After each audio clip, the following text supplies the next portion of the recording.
ஈரானில் போராட்டக்காரர்கள் மீது அந்த நாட்டு அரசாங்கம் கட்டவிழ்த்துள்ள வன்முறையின் காரணமாக இதுவரை 2000க்கும் மேற்பட்டோர் கொல்லப்பட்டுள்ளதாக மனித உரிமைகள் குழு ஒன்று தெரிவித்துள்ளது.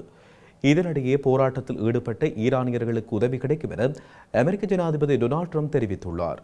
ஈரான் அரசாங்கத்துக்கு எதிரான போராட்டங்கள் 3 வாரங்களை தாண்டி முன்னெடுக்கப்பட்டு வரும் நிலையில் போராட்டக்காரர்களை கட்டுப்படுத்த அரசாங்கம் தாக்குதல்களை நடத்தி வருகிறது. இந்த தாக்குதல்களில் 2000க்கும் மேற்பட்டோர் கொல்லப்பட்டுள்ளதாக அமெரிக்காவை தளமாக கொண்ட மனித உரிமைகள் ஆர்வலர்கள் செய்தி நிறுவனம் தெரிவித்துள்ளது. இணைய முடக்கம் இருந்தபோதும் கடந்த 17 நாட்களில் 1850 போராட்டக்காரர்கள் அரசாங்கத்தோடு தொடர்புடைய 135 பேர் 9 சம்பந்தப்படாத பொதுமக்கள் மற்றும் 9 குழந்தைகள் கொல்லப்பட்டுள்ளனர். இதனிடையே ஈரானிய அதிகாரி ஒருவர் 2000 பேர் கொல்லப்பட்டதாகவும் இதற்கு பயங்கரவாதிகள் தான் காரணம் என்றும் கூறியுள்ளார். அத்துடன் டிசம்பர் 28 முதல் இதுவரை 10,721 பேர் கைது செய்யப்பட்டுள்ளனர். இந்த நிலையில் அமெரிக்க ஜனாதிபதி டொனால்ட் ட்ரம்ப் போராட்டக்காரர்களுக்கு ஆதரவு தெரிவித்துள்ளதோடு ஈரானிய அதிகாரிகளுடனான பேச்சுவார்த்தைகளை ரத்து செய்துள்ளார். ஈரானிய தேசபக்தர்களே தொடர்ந்தும் போராடுங்கள், உங்கள் நிறுவனங்களை கைப்பற்றுங்கள், கொலைக்காரர்கள் மற்றும் சித்திரவதை செய்வோரின் பெயர்களை சேமித்து வையுங்கள், அவர்கள் மிகப்பெரிய விலையை கொடுப்பார்கள் என்றும் அவர் கூறியுள்ளார்.